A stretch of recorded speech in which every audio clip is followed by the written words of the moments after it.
कौम की बच्चियां अगर औरों का हाथ पकड़ करके भागे तो इसका मतलब यही है हमने अपनी बेटियों को सीरियल की अदाकारा का स्टाइल तो सिखाया, हमने अपनी बच्चियों को फिल्में दिखा करके फिल्मों की अदाकारा का उनकी जिंदगी तो बताई, लेकिन सैयदा फातिमा की जिंदगी हमने अपनी बच्चियों को कभी नहीं पढ़ाई। आज लोग चिल्ला रहे हैं, बच्चियां भाग रही हैं, आज लोग चिल्ला रहे हैं, बच्चियां दूसरों का हाथ पकड़ के भाग रही है। मैं कहता हूं ऐ मुस्लिम कौम, अगर तुम्हारी गैरत जिंदा है और अपनी भागती हुई बच्चियों को बचाना है तो अपनी बच्चियों को फिल्मी अदाकारा ना दिखाओ, अपनी बच्चियों को सीरियल की अदाकारा ना दिखाओ, बल्कि उनको सैयदा फातिमा की जिंदगी बता दो, सैयदा फातिमा की जिंदगी पढ़ा दो, उन्हें सैयदा फातिमा की जिंदगी का आदी बना दो और बच्चियों को बताओ कि फिल्मी अंदाज में कपड़े पहनकर तुम्हें इज्जत नहीं मिलने वाली। अगर तुम्हें इज्जत मिलेगी तो सैयदा फातिमा की तरह लिबास पहनने में इज्जत मिलेगी। दुपट्टों को मफलर बना करके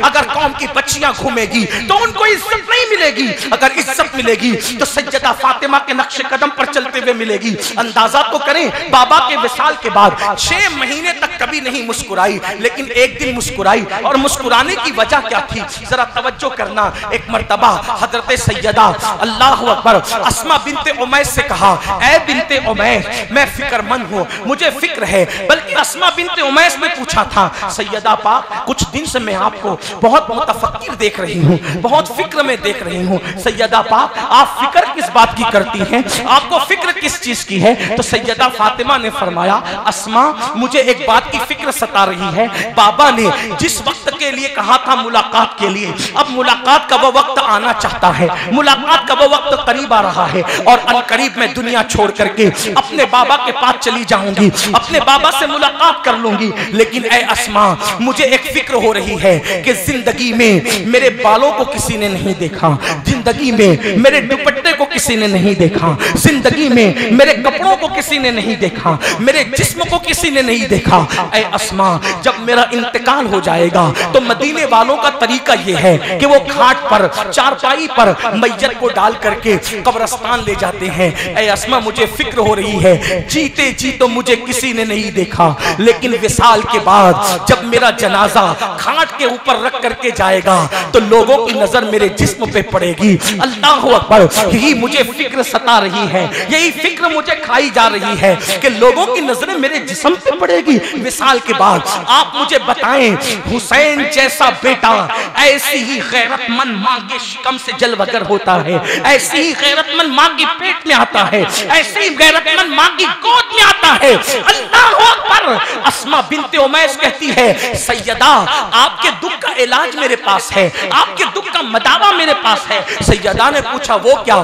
फरमाया कि मैं हबशा गई थी तो मैंने वहां मैयत होते वक्त ये देखा कि हबशा वाले जब अपना जनाजा लेकर जाते हैं तो घाट पे मैयत को ऐसे खुले खुले नहीं ले जाते, बल्कि घाट के ऊपर 4 टहनी लगा देते हैं और टहनी को टहनी से बांध देते हैं और ऊपर कपड़ा डाल देते हैं तो वो डोली बन जाता है। इस तरीके से मैयत बाहर से नजर नहीं आती। अगर आप कहें तो मैं ऐसी डोली आपको बनाकर बताऊं तो हजरत अस्मा बिनते उमैस ने 4 पाई मंगाया और उसके ऊपर खुजर की 4 टहनियां डाली और एक दूसरे से बांध दिया और उसके बाद एक चादर उस पर डाल दी। जब चादर डाल करके डोली बन गई तो कहा बीबी देखो, जब चादर डाल दी जाएगी तो इसमें से जिस्म नजर नहीं आएगा।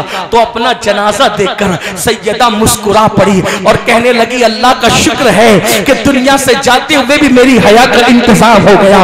ऐसी माँ थी सैयदा फातिमा, इस शान की माँ थी सैयदा फातिमा। मेरे आका अलैहिस्सलाम के प्यारे दीवानों, आज हाल लोगों का ये है, बचा कुचा फकीरों को देते हैं, बचा कुचा फकीरों को देते हैं, बचा कुचा भीख में देते हैं। यही तो है, खाना झूठा बच जाए फकीरों को दे दो, कपड़े पहनने के काबिल न हो फकीरों को दे दो, यही तो होता है। आओ, जो हुसैन पाक की अम्मी थी वो कैसी सखी मलिका थी, कैसी मलका सखी थी। अल्लाह अकबर। एक मर्तबा ईद का दिन है और ईद के दिन एक मुस्लिम पड़ोसन खातून जो है अपने बच्चे को, यतीम बच्चे को सैयदा पाक की बारगाह में लाती है। ईद के दिन सलाम पेश करने के लिए आती है। अल्लाह अकबर। उसकी गोद में बच्चा है, ना उसके बदन पर सही कपड़े हैं, ना उसके बच्चे के बदन पर सही कपड़े हैं। सैयदा को सलाम करने आए, मुलाकात करने आई तो उस खातून से बीबी ज़हरा ने पूछा, ऐ खातून आज ईद का दिन है, तेरे बदन पर नए कपड़े नहीं, तेरे बच्चे के बदन पे नए कपड़े नहीं,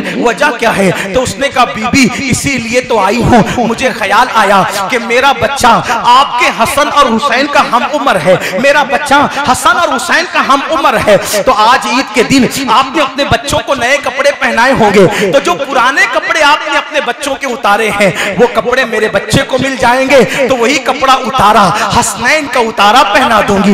ये तो बहुत ज्यादा कीमती है मेरे लिए कि शहजादों का उतारा मुझे मिल जाए। अल्लाह अकबर। सैयदा फातिमा ने जैसे ही सुना, सुनने के बाद अल्लाह अकबर, दोनों शहजादे सो रहे थे, दोनों को नींद से उठाती है, नए कपड़े उतारती है और पुराने कपड़े दोनों शहजादों को पहनाती है और नए कपड़े उस फकीरन के हाथ में देकर कहती है, ऐ खातून ये कपड़े ले जा और ईद के दिन अपने बच्चे को नए पहना ले। उसने कहा बीबी मैं तो पुराना उतारा लेने आई थी, आपने पुराने कपड़े बच्चों को पहनाकर नए कपड़े मुझे क्यों दे दिए? तो सैयदा ने कहा मैं अल्लाह के नाम पे पुराना नहीं देती, मैं अल्लाह के नाम पे फटा नहीं देती, बल्कि अल्लाह के नाम पर मैं वो देती हूँ जो नया हुआ। क्या बात, नारे तकबीर।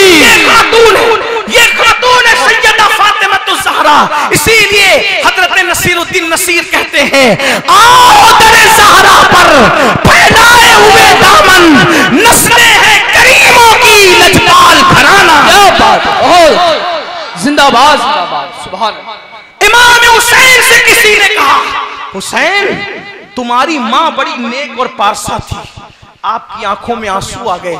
फरमाया तूने सच कहा, मेरी माँ इतनी पारसा थी कि जिस दिन मेरी माँ का विसाल हुआ उस वक्त मेरी उम्र 7 साल की थी, लेकिन मैंने उस उम्र में भी कभी अपनी माँ के बालों को नहीं देखा। मेरी माँ ने मुझसे भी अपने बालों की हिफाजत की। ये सैयदा फातिमा का तकवा है। जब ऐसी माँ हो और ऐसा बाबा हो तो फिर हुसैन जैसा शहजादा पैदा होता है। और हुसैन कैसे थे, बस चंद जुमलों में बात खत्म करके अर्ज कर दूं, हुसैन कैसे थे। शवाहिदुन नबुवा में अल्लामा अब्दुल रहमान जामी इमाम हुसैन का हुस्न लिखते हैं, इमाम हुसैन का हुस्न लिखते हैं। अल्लामा जामी लिखते हैं, इमाम हुसैन इतने खूबसूरत थे, इमाम हुसैन इतने हसीन और जमील थे कि जब रात को, अंधेरी रात को आप अपने घर से निकलते थे तो लोग इमाम हुसैन के चेहरे की रोशनी में रास्ता चला करते थे।